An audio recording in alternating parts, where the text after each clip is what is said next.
The aliens arrived not in ships, but through humans. 7 billion people simultaneously felt something awaken inside them. A foreign presence that had been sleeping in their DNA for 30,000 years, suddenly activated by a signal from deep space. People began moving against their will, walking in synchronized patterns toward the ocean, the desert, the poles, converging on 7 locations around the globe. The aliens apologized through every hijacked human mouth at once, a chorus of 7 billion voices speaking in perfect unison. "We regret the inconvenience. You are standing on our ship. Please move aside so we can take off." I was replacing a corroded valve on Tower 3 when my hand stopped being mine. Tyler Brennan, 29 years old, maintenance tech at the Carlsbad desalination plant, and I'd just become a passenger in my own body. My wrench clattered against the catwalk grating. 30 feet below, the Pacific stretched out like hammered steel under the midday sun. My legs moved, not a stumble or a seizure, they just moved, precise and purposeful, carrying me toward the ladder. Around the facility, I could see others. Danny from filtration climbed down from the membrane housing. Joel abandoned his clipboard on the intake pier, everyone walking with the same mechanical gait, faces slack, heading west toward the shoreline. Inside my skull, something else resided now. Not a voice exactly. More like a presence, ancient and vast, apologetic in a way that made my stomach twist. It spoke through my mouth, my vocal cords forming words I hadn't chosen. "We regret the inconvenience." Down at the beach, hundreds of people emerged from homes, cars, businesses. A FedEx driver left his truck running in the middle of the coast highway. A landscaping crew dropped their tools in someone's front yard. We all walked in synchronized silence, our feet sinking into the sand with identical rhythm. The ocean looked wrong. The waves moved in geometric patterns, triangular crests forming perfect angles. The water itself seemed to pulse with bioluminescence even in daylight, deep purples and greens swirling beneath the surface like oil on asphalt. "You are standing on our ship," 7 billion mouths said, including mine. That's when I understood. Not through thoughts, but through sensation, feeling the truth downloaded directly into whatever part of my brain still belonged to me. Earth wasn't hiding a ship. Earth was the ship. The entire crust, every continent and ocean floor was a living vessel that had been healing itself for 30,000 years. And humanity? We were its antibodies, its maintenance crew, biological systems designed to protect its surface while it repaired itself from some ancient catastrophic crash. The presence in my head felt almost embarrassed. "Please move aside so we can take off." At the water's edge, I stopped. We all stopped, thousands of us now, stretching up and down the coastline. Through someone else's will, I looked down at my feet. Beneath the sand, something hummed, a vibration that started in my bones and spread outward, making the ground itself shiver. The ship was waking up, and as it did, I felt something else, a countdown, written in pulses of warmth flowing up from the earth. 72 hours until launch, 72 hours until the planet tore itself apart. Control returned like a rubber band snapping back. 1 second I was a puppet, the next I was gasping, stumbling forward into the surf. Around me, thousands of people collapsed onto the sand, coughing, crying, some vomiting salt water. My phone buzzed. 17 missed calls from my brother in Ohio. Texts from friends, co-workers, people I hadn't spoken to in years. All variations of the same message. What the hell just happened? The FedEx driver sat in the shallows, waves lapping at his knees, staring at his hands like they belonged to someone else. Further up the beach, Joel from my work crew was having a panic attack, hyperventilating into his shirt collar. I checked my watch. 2:47 p.m. I'd lost 40 minutes. "You feel it too?" The guy standing next to me looked about 40, barrel-chested, with a sunburn line where his hard hat usually sat. Construction worker, maybe. He had kind eyes that didn't match the tremor in his hands. "Feel what?" I asked. "The hum, under everything." He tapped his sternum. Like I swallowed a tuning fork. I did feel it. A vibration so low it was almost subsonic, resonating through my ribs. When I focused on it, the sensation intensified. A countdown timer I could sense but not see, ticking down in my chest cavity. "Dominic Kowalski," he said, extending his hand. I shook it. "Tyler Brennan." "You work at the desalination plant? I've done some welding there. Those reverse osmosis pumps are hell on the—" He stopped mid-sentence, eyes going distant. 71 hours, 47 minutes. "What?" "The countdown. You don't see it." He blinked hard, refocusing. "Sorry. I'm seeing numbers overlaid on everything, like a heads-up display. Time remaining until whatever the hell this is." I concentrated on the hum in my chest. If I really listened, beneath the vibration there was structure, mathematical precision, duration, intent. "They're not done with us," Dominic said quietly. "We're back in our bodies now, but that thing is still there, watching, waiting." Up the beach, someone screamed. A middle-aged man in a Padres jersey pointed at the sand near his feet. The grains were moving, organizing themselves into patterns, geometric shapes that formed and dissolved like living mandalas. Where the waves receded, the wet sand showed the same triangular formations I'd seen in the water earlier. My phone rang, unknown number. I answered out of reflex. Static then, my own voice. "Tyler Brennan, maintenance specialist. Cardiovascular efficiency, nominal. Bone density, acceptable. Neural pathway integration, 73% complete. You will experience minor discomfort during final calibration." The line went dead. "The hell was that?" I stared at the phone. Dominic's phone rang. He looked at the screen, then at me, and didn't answer. "We need to get off this beach." "Why?" "Because I've been getting calls like that for the last 10 minutes. And each time the voice knows more about me. Medical history, blood type, my daughter's name." His jaw tightened. "Things I never told anyone." The hum beneath our feet intensified, not louder, deeper. I felt it in my molars, in the fluid of my inner ear. Around us, people started backing away from the waterline as the ocean pulled itself into impossible shapes. The surf rose in cylindrical columns, spinning slowly, defying gravity. "My truck's on PCH, Dominic said. "You need a ride inland." I thought about my apartment in Encinitas, my roommate Greg, who was probably losing his mind, my supervisor Danny, who I'd last seen climbing down from the membrane housing with that same dead-eyed expression. The plant would be chaos. The entire coast would be chaos. "Yeah, I need a ride." We jogged up the beach, weaving through confused crowds. Emergency sirens wailed from multiple directions. A news helicopter circled overhead, probably filming the geometric ocean formations. On the coast highway, traffic had congealed into a parking lot of abandoned vehicles. Dominic's truck, a beat-up Ram 2500 with a Kowalski & Sons welding decal, sat with 2 wheels on the sidewalk. He unlocked it and we climbed in. The radio crackled between stations, every channel broadcasting the same white noise punctuated by fragments of languages I didn't recognize. "Where are we going?" I asked. "Away from the water. That seems smart, right?" He turned the key. The engine wouldn't catch. "Come on, you piece of—" The radio found a station. Clear as crystal, a calm voice spoke. "Attention. Biological components are advised to move a minimum of 300 kilometers from coastal convergence points. The launch sequence requires unobstructed access to all 7 spaceport locations.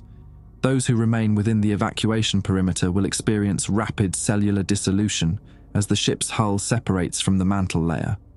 We apologize for any distress this may cause," the broadcast repeated. Same words, same inflection. Not robotic, just too perfect. Dominic got the truck started on the 3rd try. He looked at me, and in his eyes I saw the same question I was afraid to ask out loud. "Cellular dissolution," he said. "That's a polite way of saying we'll melt, isn't it? 300 kilometers, that's like, I did the math, almost to the Arizona border. 71 hours to get there." He shifted into gear, pulling onto the gridlocked highway. "You think the roads will be clear?"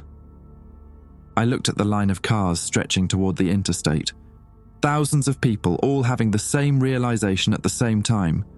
The largest evacuation in human history. and we had 3 days to complete it. The hum in my chest pulsed once, twice. Agreement, confirmation. The countdown had begun. Interstate 5 was a graveyard of abandoned hope. Dominic's truck crawled forward at walking speed, hemmed in by thousands of vehicles all trying to flee east. Some people had given up driving entirely. I watched a family of 4 squeeze through a gap between a minivan and a Prius, backpacks stuffed with supplies heading inland on foot. "Should have left an hour ago," Dominic muttered, white-knuckling the steering wheel, "before everyone else figured it out." The radio continued its loop. 7 coastal convergence points: Pacific Northwest, Southern California, Gulf Coast, Eastern Seaboard. 3 more I couldn't remember. All of them spaceports for a ship we'd been living on our entire lives without knowing it. My phone rang again. Same unknown number.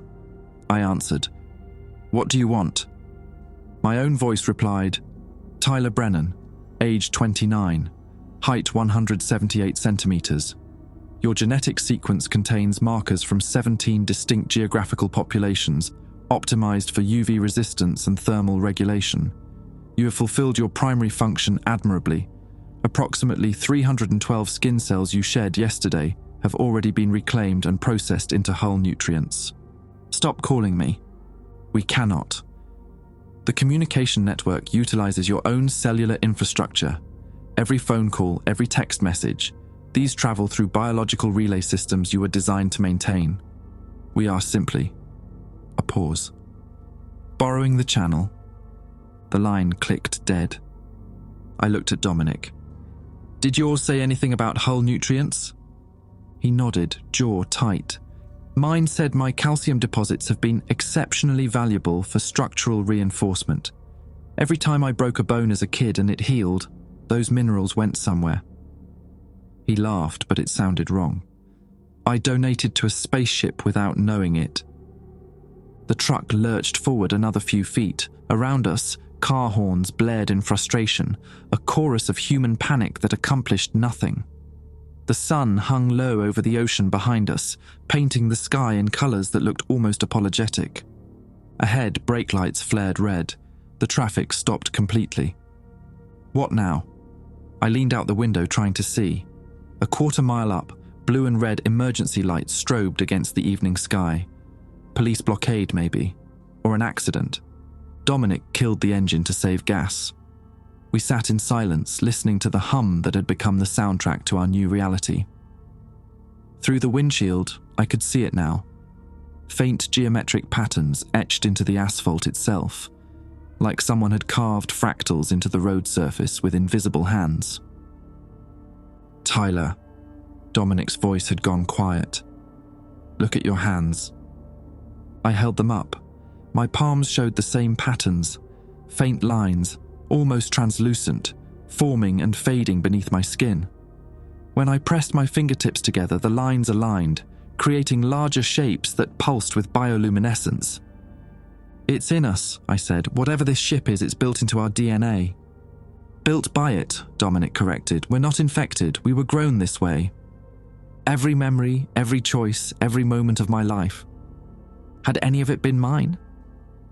Or was I just a biological machine, programmed to serve a purpose I'd never consented to?" Someone screamed ahead. The sound cut through the ambient noise of traffic and drew my attention forward. People were climbing out of their cars, pointing at the roadway. The asphalt was moving, not cracking or buckling, moving with purpose. The geometric patterns that had been etched into the surface began to flow, shifting like liquid, rearranging themselves into new configurations. And where they moved, the pavement changed color, shifting from black to deep purple to something that hurt to look at directly. A sedan 3 cars ahead sank. Not through the road, but into it. The asphalt parted like water, pulling the vehicle down with gentle inevitability. The driver scrambled out, clawing at the truck in front of him, but his legs were already submerged in the living road. His screams lasted maybe 10 seconds before the pavement closed over his head. "Out!" Dominic grabbed my shoulder. "We need to get out now." We bailed from the truck, leaving the keys in the ignition, not that it mattered anymore. All around us, people were fleeing their vehicles, running inland on foot. The pattern spreading through the asphalt chased them, a wave of transformation that moved at jogging speed, converting highway into something else entirely. I ran. Dominic ran beside me, his welding boots pounding against concrete that might betray us at any moment. We vaulted over car hoods, squeezed between gridlocked vehicles, following the mass exodus of humanity fleeing from a planet that was coming alive beneath us. Behind us, the road continued to sink, not collapse, sink as if the entire highway was being reclaimed, pulled back down into the earth by something that had decided it was time to clean up. "The shoulder," Dominic gasped. "Get off the pavement." We scrambled up an embankment, stumbling through scrub brush and loose gravel. From this vantage point, I could see the full scope of what was happening. The highway wasn't just sinking in one spot. The entire length of Interstate 5, as far as I could see in either direction, was being systematically unmade. The purple transformation spread like watercolor bleeding through paper, erasing the infrastructure humanity had built on the ship's surface. My phone buzzed. A text message, sender unknown. Infrastructure reclamation in progress. Artificial surfaces inhibit hull separation. Please relocate to designated safe zones. Current safe zone locations: Anza Borrego Desert, elevation above 800 meters. Estimated survival rate for those who comply, 34%. 34%, I read aloud. Dominic checked his phone. Same message. He looked at me with eyes that held too much understanding. And if we don't comply? I didn't need to answer. We'd just watched a man dissolve into pavement that had been solid seconds before. The sun touched the horizon. In its dying light, I saw something that made every rational thought in my head go quiet. The ocean, visible from our elevated position, was draining, not receding like a tide, but draining as if someone had pulled a plug at the bottom. The water spiraled down into a central point miles offshore, leaving the continental shelf exposed. And in the exposed seabed, something moved. Not a creature, not anything biological. Structures, massive, geometric, pulsing with the same purple light that had consumed the highway. They rose from the ocean floor like ribs of some impossible anatomy, each one the size of a skyscraper, all of them connected by membranes that stretched between their surfaces. "That's the ship," Dominic whispered. "The actual ship. We've been looking at the hull this whole time. That's what's underneath." The countdown pulsed in my chest. 70 hours, 12 minutes. Enough time to reach the safe zone, maybe.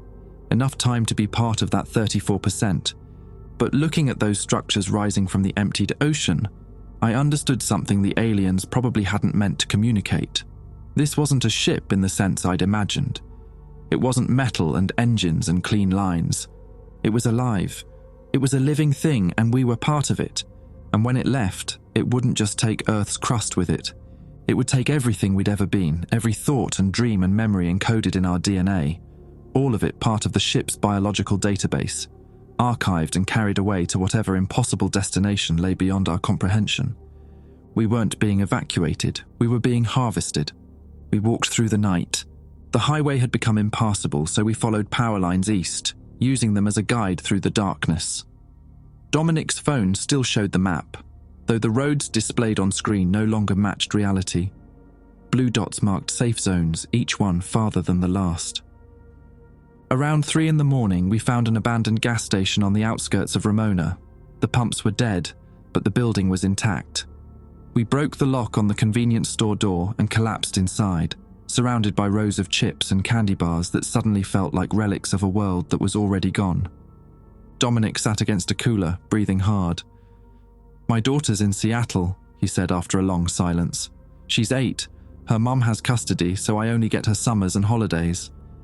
He stared at his hands, at the patterns still visible beneath his skin. "I keep calling, but the line's dead. Either the cell towers are down or Seattle's a convergence point too," I finished. He nodded, didn't cry, just nodded and stared at nothing. I grabbed 2 bottles of water from the cooler and tossed him one. The hum in my chest had grown stronger over the past few hours, more insistent, like something was trying to communicate, but couldn't quite form words. Just feelings, urgency, purpose, a pull towards something I couldn't name. You ever wonder if we're doing the right thing? I asked. Running, I mean. Maybe we're supposed to stay. Maybe that's what we were designed for. Dominic looked at me like I'd suggested jumping off a cliff. Designed or not, I'm not melting into pavement for some alien ship's convenience. My daughter needs... He stopped. Needed. Needs.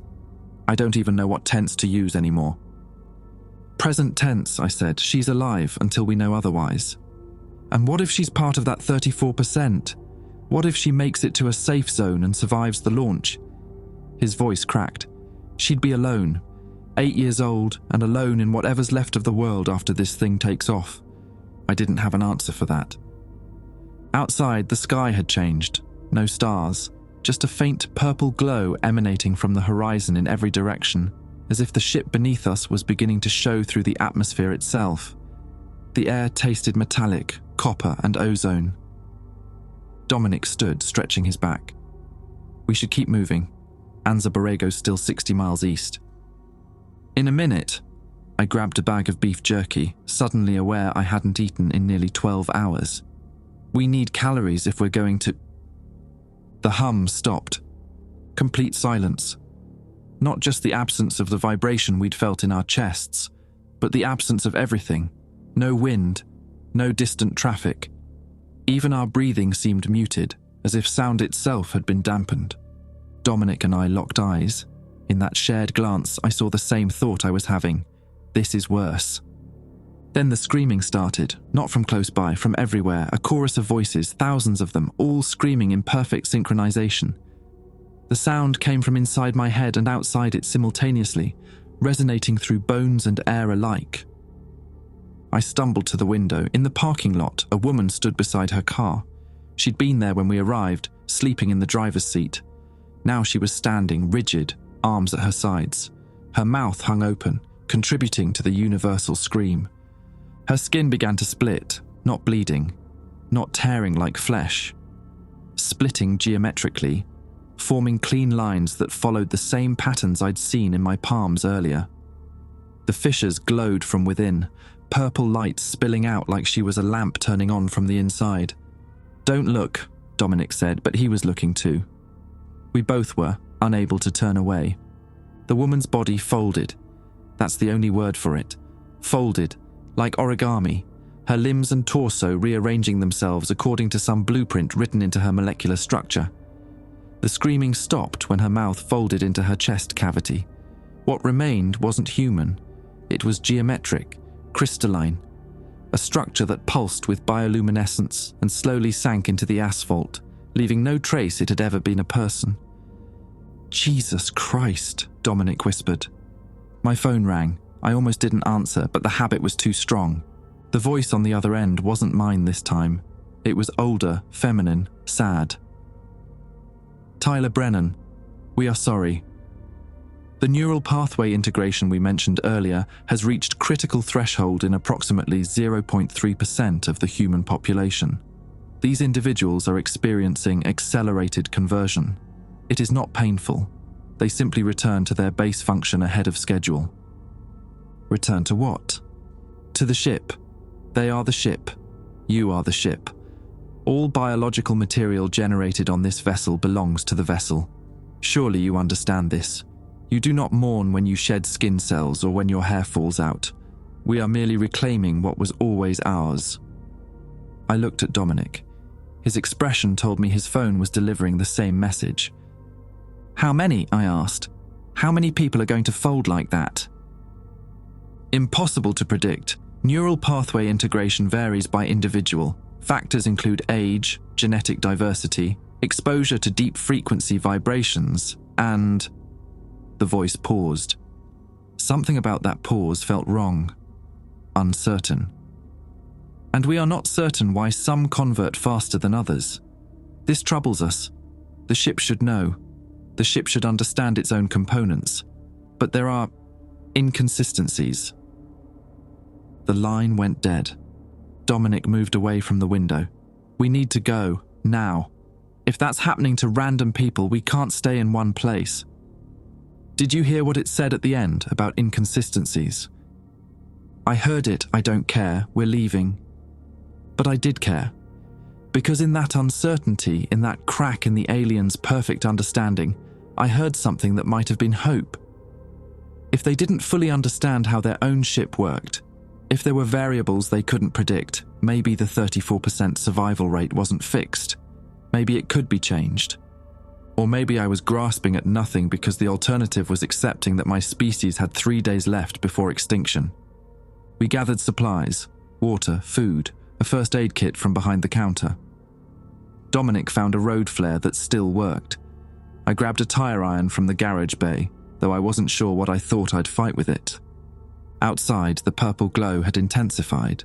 Dawn should have been breaking, but the sky remained dark, illuminated only by the bioluminescence bleeding through from below. In the distance, I could see structures rising. The same kind we'd seen emerging from the ocean, but on land now, pushing up through the earth like bones through skin. We started walking. East, always east, toward the desert and elevation, and whatever slim chance we had. 2 hours later, we found the bodies, not folded, not converted, just dead. A family of 3, father and 2 sons, lying in a drainage culvert beside the road. No visible injuries, no blood. They looked like they'd simply stopped, laid down, and died. Dominic checked for pulses anyway. Nothing. Neural pathway integration, I said quietly, repeating the phrase from the phone call. Maybe they were part of that 0.3%. Or maybe they gave up. Dominic stood, wiping his hands on his jeans. Maybe they felt what we're feeling, that pull towards something, and they just let it win. I understood what he meant. The hum had returned, stronger now, and with it came an urge. Not quite compulsion, but close. A suggestion buried deep in my brainstem that said, lie down, rest, become what you were always meant to be. I forced myself to keep walking. Behind us, the structures continued to rise. The ship was waking up, assembling itself from materials that had been hidden for 30,000 years. And we were part of those materials. Every step inland was a step against our own design, fighting the purpose written into our genes. Dominic stumbled, caught himself, kept moving. If we make it, he said, if we're part of that 34% and we survive the launch, what happens then? What's left? I thought about it. A planet with no crust, just exposed magma. No oceans, no continents, no infrastructure, and a fraction of humanity scattered across whatever barren rock remained. We start over, I said, from scratch, like cavemen. Like survivors. He laughed, bitter and sharp. Survivors of what? We didn't survive anything. We just haven't converted yet. Give it time. The sun should have been fully up by now, but the sky remained twilight dark. The ship beneath us was consuming the atmosphere itself, processing it, preparing for launch. Soon there'd be nothing left to breathe. Another variable they hadn't bothered to mention. Another way we could die before the countdown even finished. Dominic stopped walking, turned to face me. In the purple half-light, I could see tears tracking down his face. I felt it, he said. When that woman folded, I felt it in my chest, like an echo, like my body recognized what was happening and wanted to join her. He held up his hands. The patterns beneath his skin were glowing now, pulsing in rhythm with the structures rising around us. I don't think we're going to make it, Tyler. I think we're already gone. I wanted to argue. Wanted to tell him he was wrong, that we'd survive, that there was hope. But looking at my own hands, seeing the same light beneath my skin, I realized he might be right. We weren't escaping the ship. We were the ship trying to escape itself. We found the bunker by accident. Dominic had collapsed an hour ago, the patterns in his skin glowing so bright I could navigate by them alone. I dragged him into the shade of a dead Joshua tree, watching his chest rise and fall in shallow gasps, when I noticed the ground beneath us was wrong. Too smooth, too uniform. I scraped away sand and found metal, a hatch, rusted but intact, with a wheel lock that took both hands to turn. The ladder descended into darkness. I hauled Dominic down first, his weight nearly pulling me off the rungs, then sealed the hatch behind us. In the black, the hum disappeared. Not quieter. Gone, like we'd entered a dead zone where the ship's influence couldn't reach. I fumbled for my phone, used its flashlight to explore. Concrete walls, steel reinforcement beams, a Cold War relic, probably built in the 60s when people thought bunkers could save them from nuclear annihilation. Ironic that it might save us from something worse. Dominic's breathing evened out. The glow beneath his skin faded to almost nothing. "Tyler?" His voice was hoarse. "Where are we?" "Underground, maybe 20 feet down." I swept the light across the space. Emergency supplies lined metal shelves, canned goods, water containers, medical kits, everything coated in dust but intact. "How do you feel?"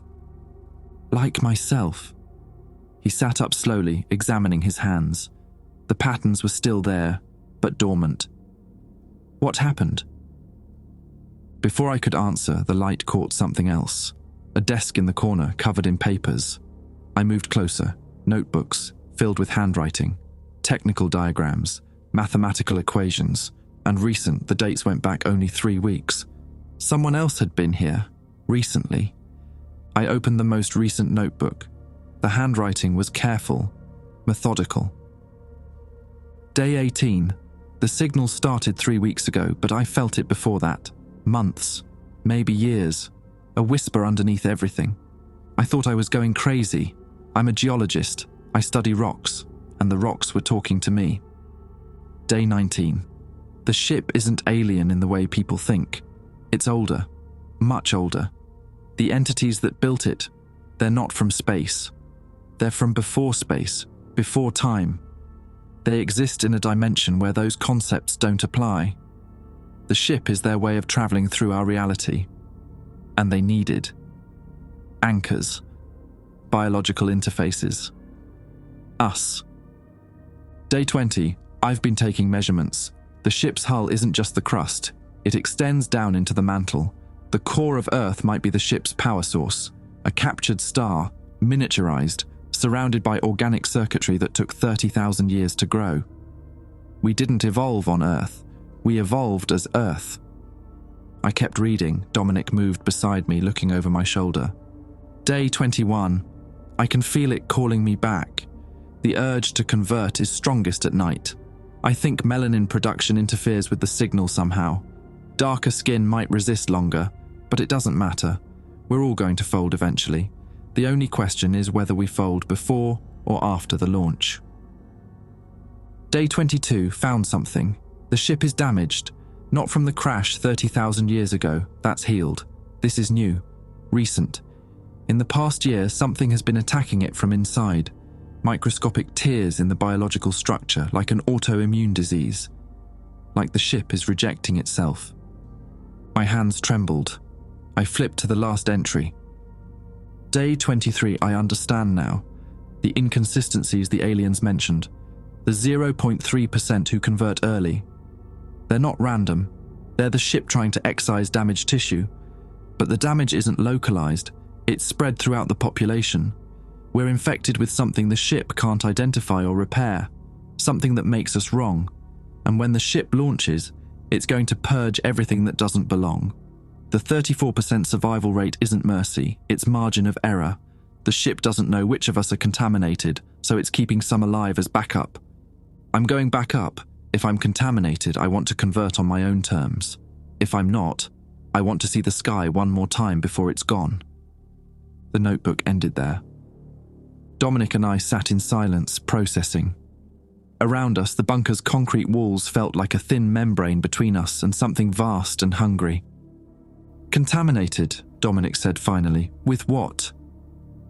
I thought about the dead family we'd found, the way they'd simply stopped, as if something in them had refused to continue. Maybe with ourselves, our choices, our thoughts. I looked at him. The aliens said they didn't understand the inconsistencies. What if the inconsistency is free will? That's not how biology works. This isn't biology, not like we understand it. I gestured at the notebooks. This guy was a geologist. He felt the ship calling him for months before anyone else did. What if some people are more integrated than others? And what if those of us who fight it, who resist, we're the contamination? Dominic stood, pacing the small space. So we're defective. The ship grew us to be perfect little maintenance cells, and some of us came out wrong. We think too much. We want things. We have daughters we can't save." His voice cracked on the last word. I picked up another notebook, this one filled with diagrams, the ship's structure rendered in meticulous detail, and in the margins, notes. Weak points. Areas of concentrated damage. If enough contaminated tissue clusters in one location, it might trigger localized necrosis. Ship would have to jettison that section to prevent spread. A plan formed in my head, terrible and necessary. "We can't run," I said. "The bunker proves it. We can slow down the conversion by staying underground, away from the signal. But we can't stay here forever. When the ship launches, it'll take the atmosphere with it. We suffocate either way." "So what are you suggesting?" "The geologist said the damage is spread throughout the population. What if we concentrate it? What if everyone who's resisting, everyone who feels wrong to the ship, what if we all converge on one location?" Dominic stared at me. "You want to make ourselves into a tumor?" "I want to make ourselves into something the ship can't absorb. Something it has to cut out." I held up the diagram. "If enough of us cluster together, if we create a massive zone of contamination, the ship might have to leave that section behind when it launches." "You're talking about using people as biological warfare against an alien vessel the size of a planet." "I'm talking about survival. The ship's keeping 34% of us alive because it doesn't know who's contaminated. If we identify ourselves, if we concentrate the contamination, it might increase those odds. Or it might just fold us all at once. Maybe." I couldn't argue with that. The plan was desperate, built on speculation and the notes of a dead geologist, but desperation was all we had left. "The countdown says we have 67 hours. That's enough time to spread the word. Get people to the convergence points, not to evacuate, to stay, to resist." Dominic was quiet for a long time. When he spoke, his voice was steady. "My daughter's in Seattle.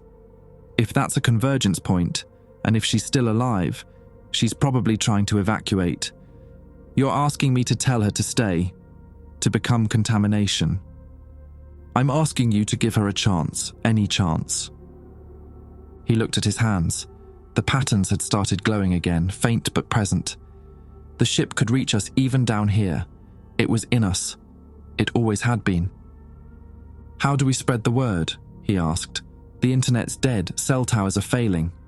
I held up my phone. "The same way they've been communicating with us. We use the ship's own network against it. We call everyone. We text everyone. We tell them don't run, stay together, become the infection." Dominic nodded slowly, then faster. "Yeah, okay, yeah." He pulled out his phone, hands shaking. "But we do this right. We find others first. Build a network. Make sure the message spreads before the ship realizes what we're doing." I checked my phone. 14% battery. Outside, the world was ending. But down here, in this concrete tomb, we'd found something the aliens never intended us to have. Hope, small and probably futile, but hope nonetheless. We started making calls. The message spread faster than we'd anticipated. Dominic and I spent hours in that bunker, calling every number in our contact lists, explaining the plan to anyone who answered. Most hung up. Some listened. A few believed. And those few called their own contacts, who called others, creating a web of resistance that crept through the ship's own communication network like a virus the aliens hadn't planned for. By hour 12, we had confirmation from 6 states. People were staying put, clustering at the convergence points instead of fleeing.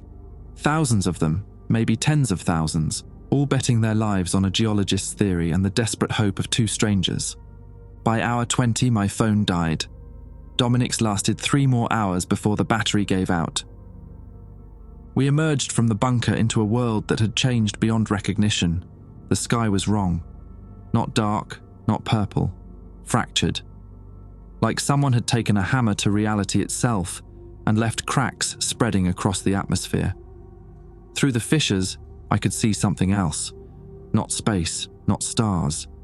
Something that moved with intelligence, vast and cold, observing us the way a scientist observes bacteria in a petri dish. The structures had multiplied. They rose from the desert floor in clusters, organic towers that pulsed with bioluminescence and connected to each other through membranes of living tissue. When wind passed through them, they hummed in harmonics that made my bones ache. "Tyler, look!" Dominic pointed west. On the horizon, a wall of light approached. Not fire, not explosion. Just light, brilliant and all-consuming, moving toward us at impossible speed.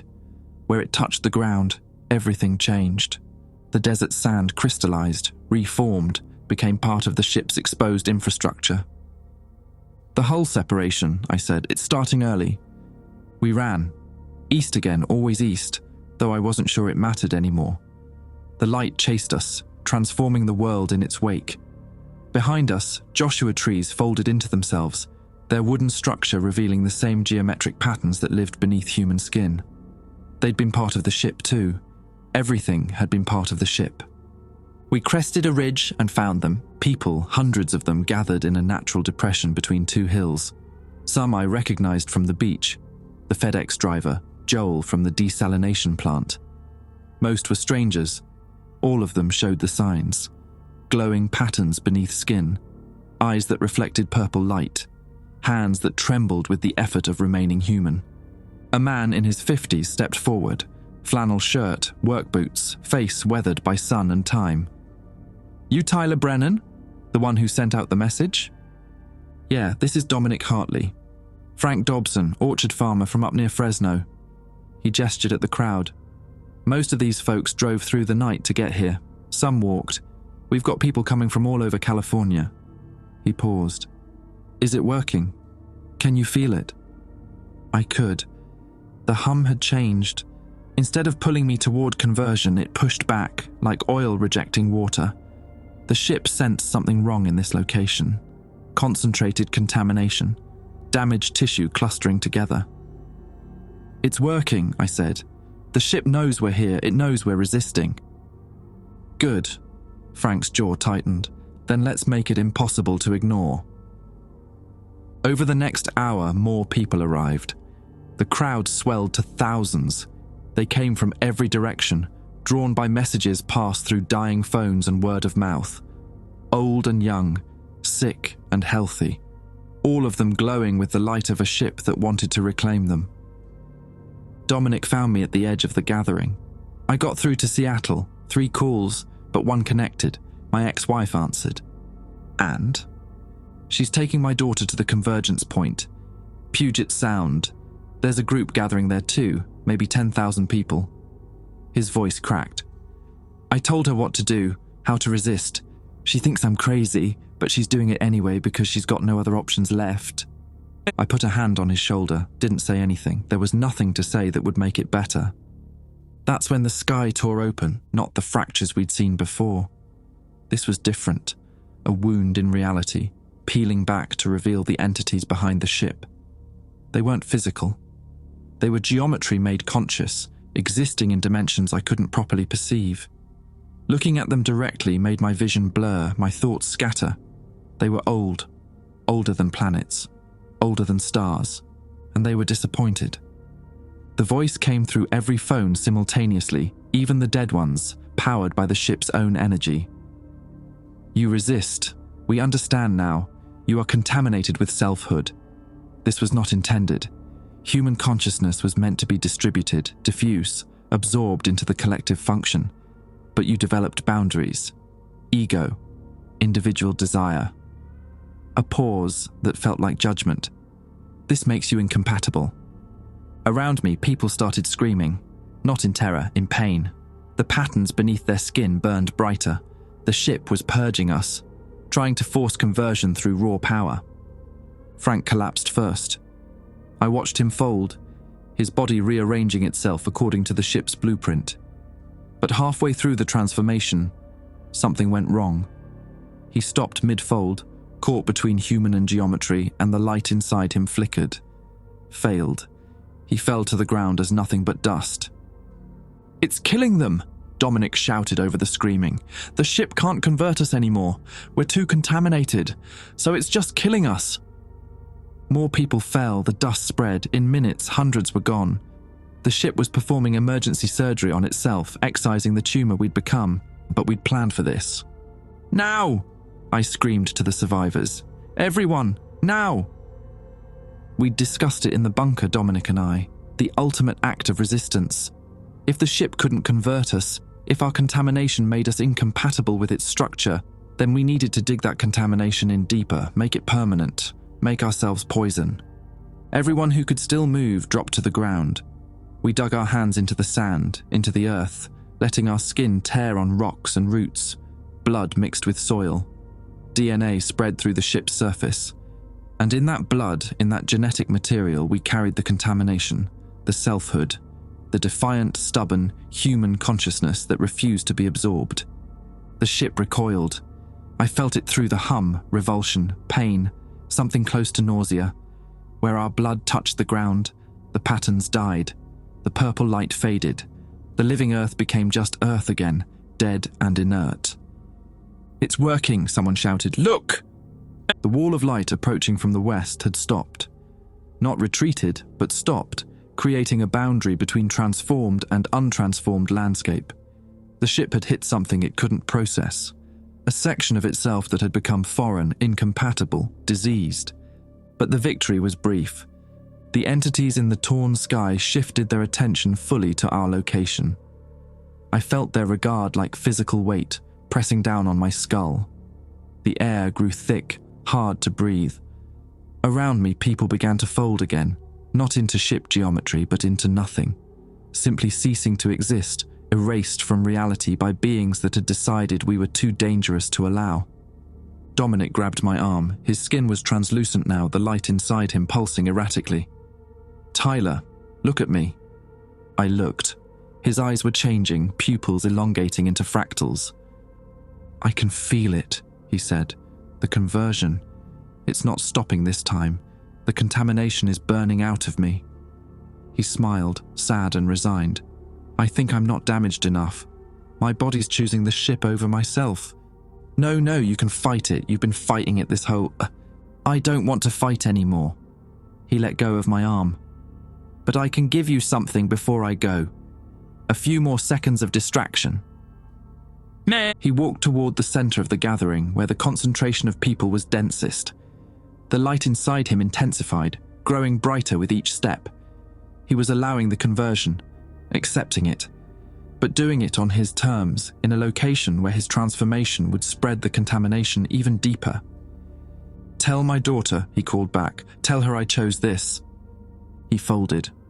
But unlike Frank, unlike the others, Dominic didn't fail. He completed the transformation into pure geometry, a structure of light and impossible angles. For a moment, he existed as part of the ship, fully integrated.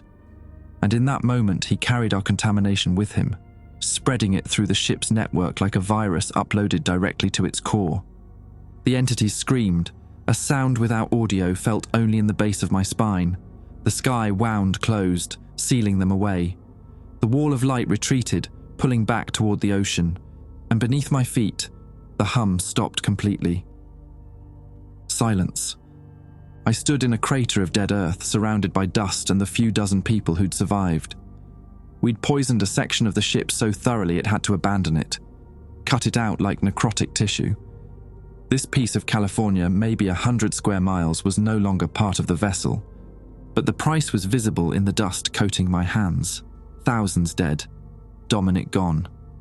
And across the world, at 6 other convergence points, I could only hope our message had spread far enough, that others were doing what we'd done, contaminating themselves, forcing the ship to leave sections behind. My phone buzzed. Impossible. The battery was dead. I looked at the screen. A text message. Sender unknown. Contamination threshold exceeded. Launch sequence postponed. Attempting alternate extraction methods. Please stand by. The ship wasn't giving up. It was adapting. The alternate extraction method revealed itself at dawn. I'd spent the night among the survivors, maybe 40 of us, huddled in the dead zone we'd created. The ground beneath us no longer hummed. No patterns, no purple light. Just ordinary California desert, stained with the dust of people who'd ceased to exist. Frank's wife found me around sunrise. Janet, her name was. She'd been part of the gathering but stayed on the edges, too terrified to dig her hands into the soil like the rest of us. Now she was the only one who could tell me what happened to her husband. "I felt him go," she said, staring at her palms. They still glowed faintly. Like a string connecting us just snapped. 53 years married, and I felt the exact moment he stopped being himself. She looked at me with eyes that held something worse than grief. "You know what the worst part is? I envy him. He's done. Whatever he became, wherever he went, he doesn't have to be afraid anymore." I didn't know what to say to that. The sun rose, but wrong.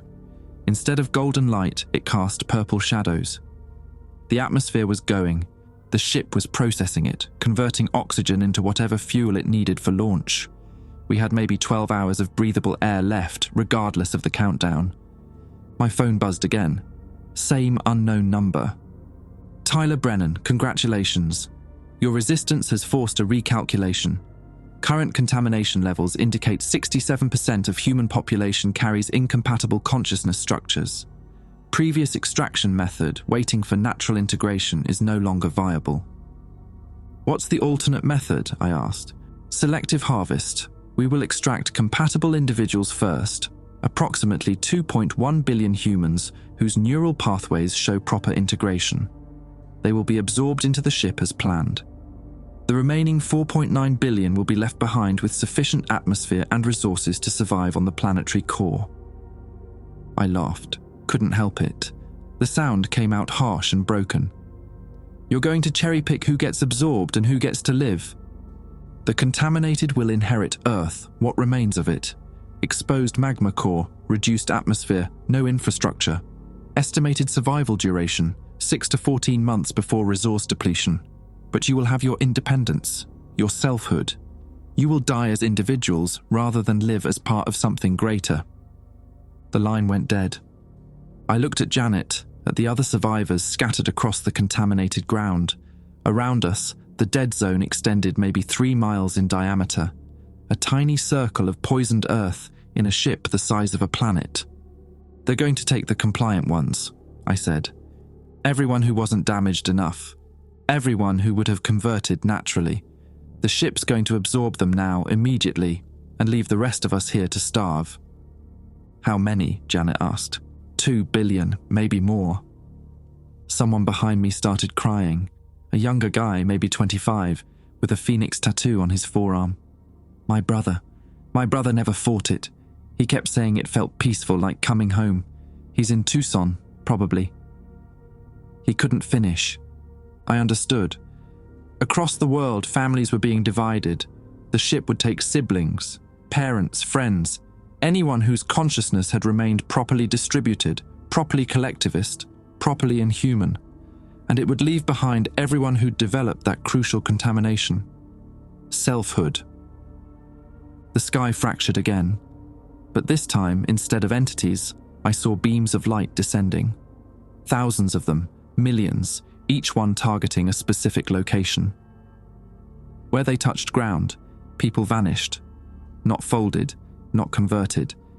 Just pulled up into the ship's structure, absorbed instantly. My phone rang. I answered. "Tyler!" My brother's voice, panicked and desperate. "Tyler, something's happening. I can feel it pulling me. It's in my chest, like hooks, and I can't..." The line cut to static, then silence. "Jake?" I stared at the phone. "Jake?" Nothing. He was gone. Taken. Absorbed into the ship because some algorithm decided his consciousness was compatible enough to harvest. I tried calling back. The number didn't exist anymore. Around me, others were getting similar calls. Final moments with loved ones before the ship claimed them. A woman screamed her husband's name into her phone.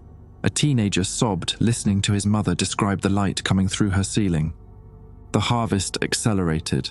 The beams of light multiplied, crisscrossing the sky in geometric patterns. I watched through blurred vision as the FedEx driver from the beach simply ceased to exist, pulled up into nothingness mid-sentence. Joel from the desalination plant followed seconds later. One by one, the survivors around me vanished, but I remained. Janet remained. The crying kid with the phoenix tattoo remained. The contamination in us was too strong. The ship didn't want us. "How long until the launch?" Janet asked quietly. I checked the countdown in my chest. It was still there, still ticking. 48 hours. "And how long until we can't breathe?" I looked at the purple sky. "Less than that." She nodded, accepting it.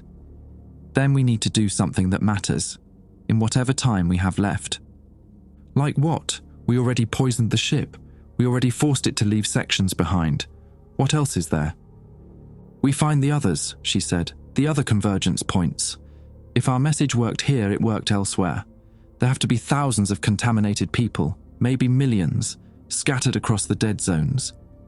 And if we're going to die anyway, we should die together. Not as part of the ship, as ourselves."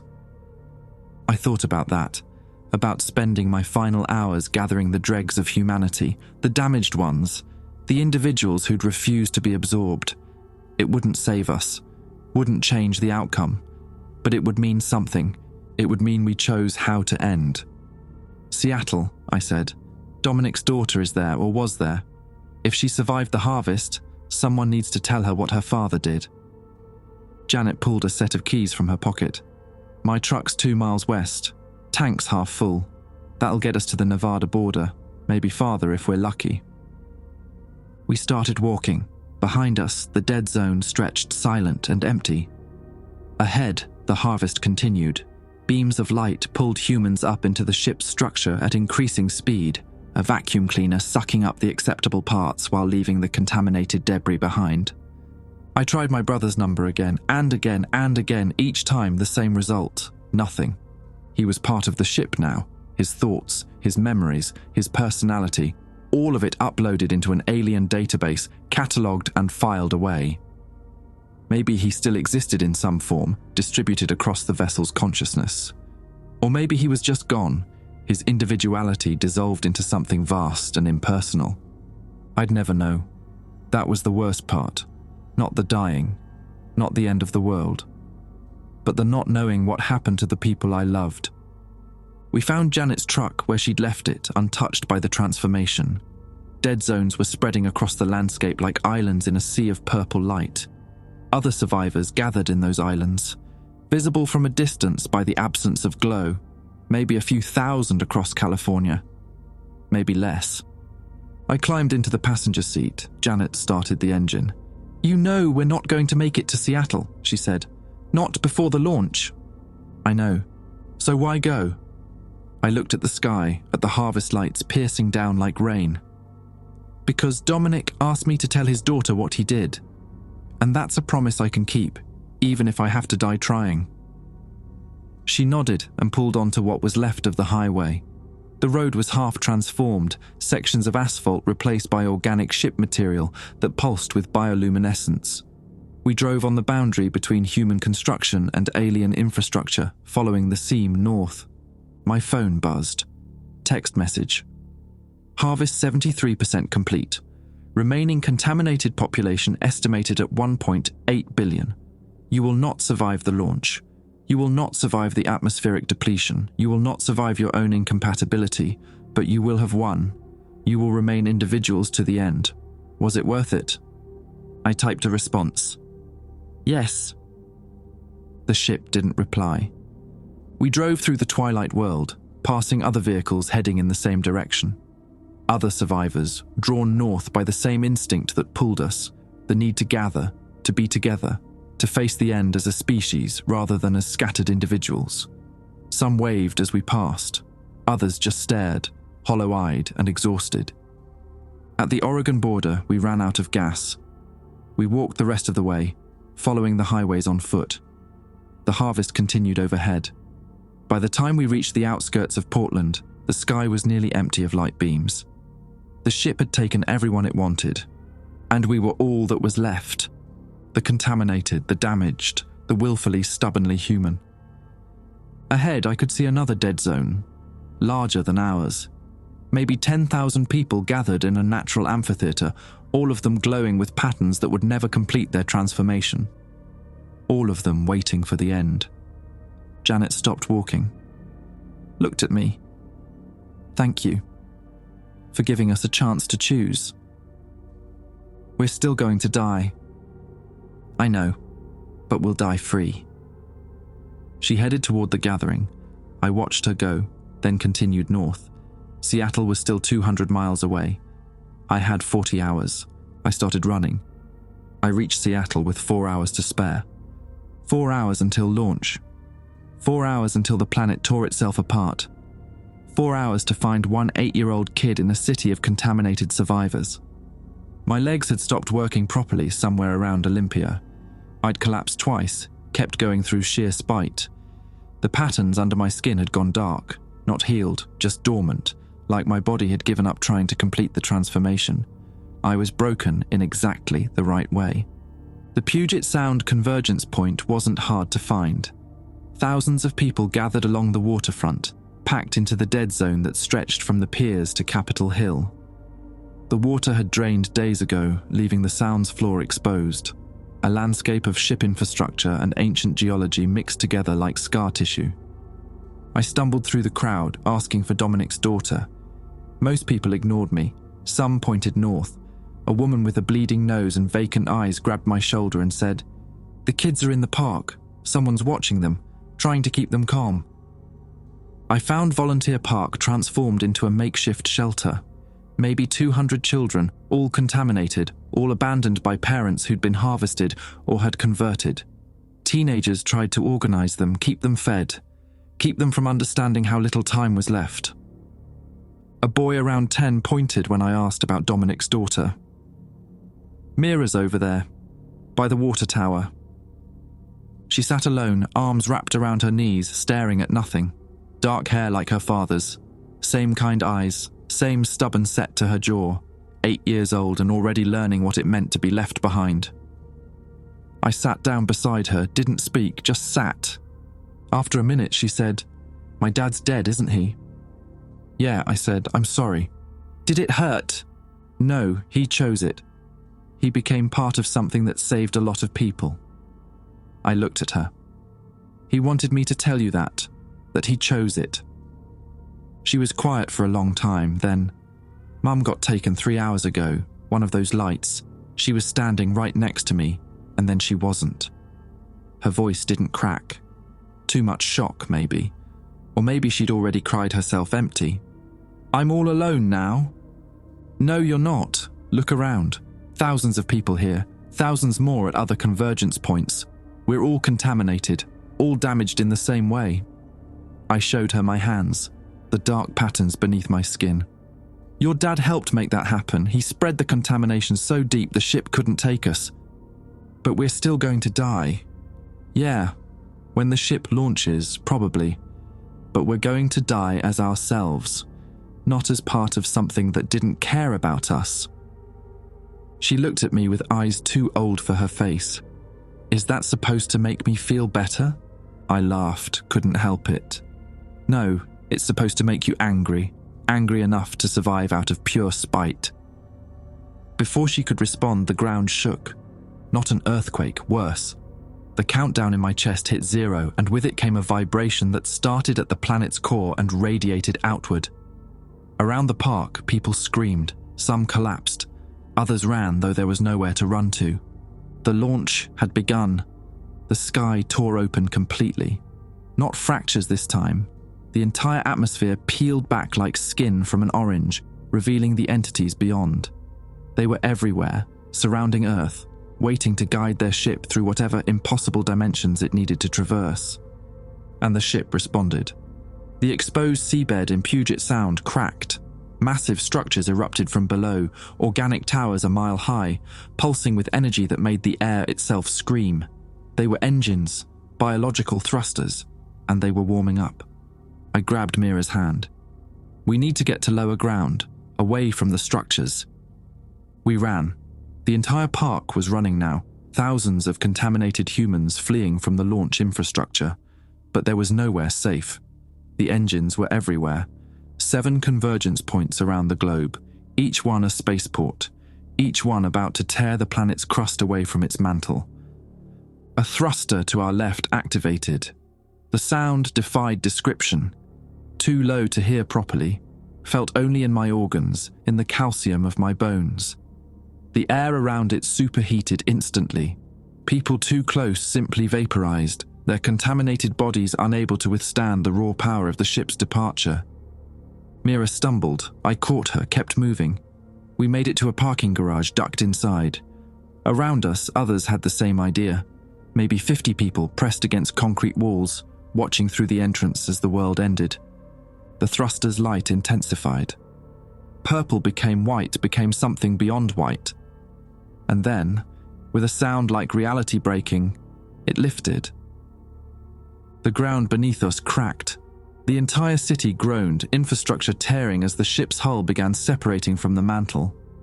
Through gaps in the breaking earth, I could see orange light, magma, exposed, the planet's blood spilling out as its skin was flayed away. "Tyler," Mira pointed up. The ceiling was disintegrating, not collapsing, disintegrating, breaking down into component molecules that floated away like ash. The parking garage was converting. Despite the contamination, despite everything, the ship was still trying to reclaim its materials.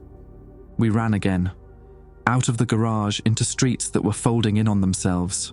Cars, buildings, sidewalks, all of it breaking down, returning to the ship's structure, but slowly, imperfectly.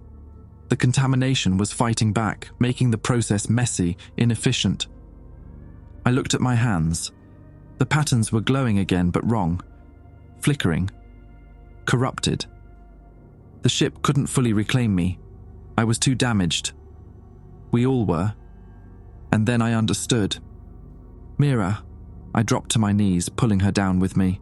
"Put your hands on the ground. Press them into the concrete." "Why?" "Because we're contaminated. Our DNA is poison to the ship. If we can spread it into the infrastructure while it's trying to reclaim everything, we might corrupt the launch sequence." She looked at me like I was crazy. Maybe I was, but I pressed my palms against the disintegrating concrete anyway, felt my skin tear on rough edges, felt blood seep out and mix with the converting material.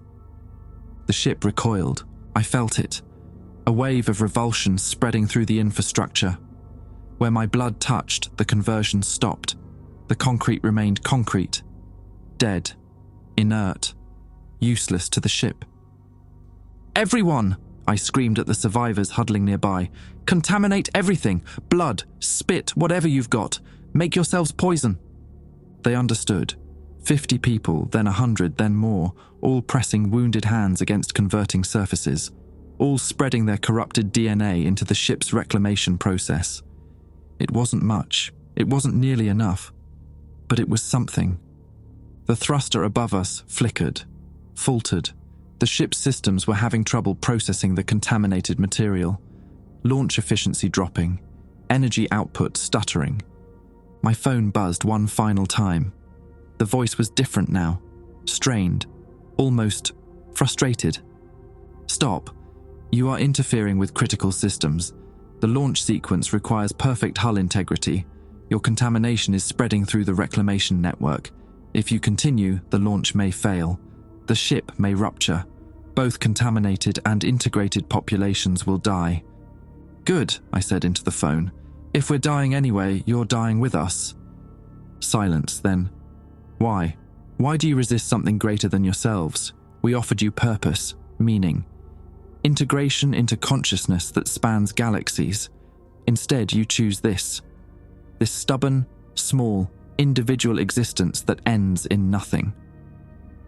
I looked at Mira beside me, her hands pressed into the ground, her face set with determination she'd learned from her father.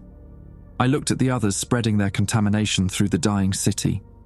I looked at myself, at the patterns under my skin that would never complete their transformation. "Because it's ours," I said.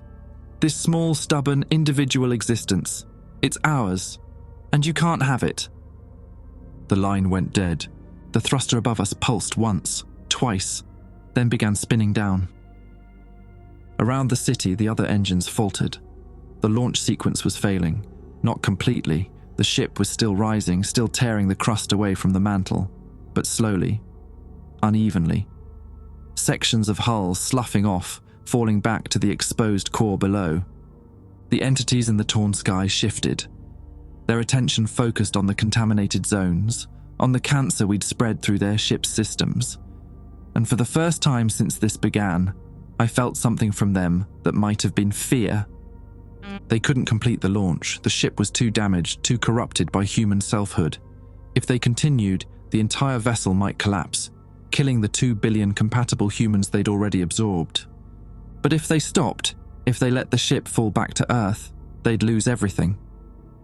The ground shook one final time. The thruster above us went dark. The ship was retreating. Sections of crust that had been lifting began settling back down. Not gently.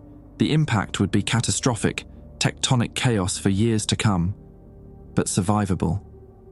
Maybe. Mira looked at me. Did we win? I watched the purple light fade from the sky, watched the entities withdraw to whatever dimension they'd come from, watched the ship's infrastructure go dormant, contaminated, and irreparable. Yeah, I said, I think we did. The crust fell, and we fell with it. I woke up 3 days later in a tent made from tarp and broken furniture. Mira was asleep next to me, curled up with her back against my side. Around us, maybe 2,000 survivors moved through the ruins of Seattle, picking through wreckage for anything useful. Food, water, medical supplies. The basics of staying alive when civilization had collapsed. My hands were bandaged. So were Mira's. The contamination we'd spread had saved us, but the cost was written in scar tissue and radiation burns. The ship's retreat hadn't been gentle. When those sections of crust fell back to Earth, the impact triggered earthquakes, tsunamis, volcanic eruptions. The Pacific Northwest was a disaster zone, so was most of the coast. But we were alive. I found Janet by the water tower that evening. She'd survived Portland, made it north during the chaos. Her hands were bandaged too. We sat together, watching the sun set over the exposed seabed where Puget Sound used to be. They're saying 18 million dead, she said quietly. From the impacts, the contaminated ones who were too close to convergence points when the crust fell. She paused. And 2 billion absorbed, just gone, uploaded into a ship that's still down there, dormant but not dead. I could feel it. The hum was gone, but something remained, a presence beneath the surface. The ship hadn't left, it couldn't leave, too damaged by our contamination to complete the launch. But it hadn't died either. It was just waiting, healing maybe, or planning. What do we do now? I asked. Survive, rebuild, figure out how to live on a planet that's half alien ship. She looked at her glowing palms. The patterns were permanent now. We're all contaminated, every survivor. The ship can't absorb us, but we can't fully separate from it either. We're stuck together, human and alien, individual and collective. Neither one thing nor the other. Mira joined us, carrying a bottle of water she'd found in the rubble. She sat between Janet and me, quiet and thoughtful in that way kids get when they've seen too much. My dad used to say the universe doesn't care about us, she said after a while. That we're just particles bouncing around, no meaning, no purpose. That's why he liked welding. He could make things, build structures that mattered, even if just for a little while. What do you think? I asked. I think he was wrong. She looked at her hands, at the scars and patterns. The universe cared enough to grow us, to design us.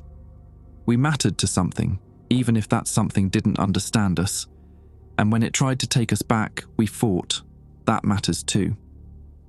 I thought about Dominic, about my brother Jake, uploaded into the ship's database somewhere beneath our feet, about the 18 million dead and the 1.8 billion contaminated survivors scattered across dead zones worldwide, about the choice we'd made to remain broken, individual, stubbornly human. Yeah, I said, it matters. The sun finished setting, the sky was still wrong, traces of purple at the edges, the atmosphere still recovering from the ship's processing. It would take decades for Earth to return to normal, maybe longer, maybe never. But we'd survived. not as part of something greater, not as cells in an alien organism. We'd survived as ourselves, contaminated, damaged, free. Mira leaned against my shoulder. Janet reached over and squeezed my hand. Around us, the survivors continued their work, building temporary shelters from the ruins of a world that was both ours and not ours. The ship hummed beneath us, waiting, and we hummed back, defiant, alive, human.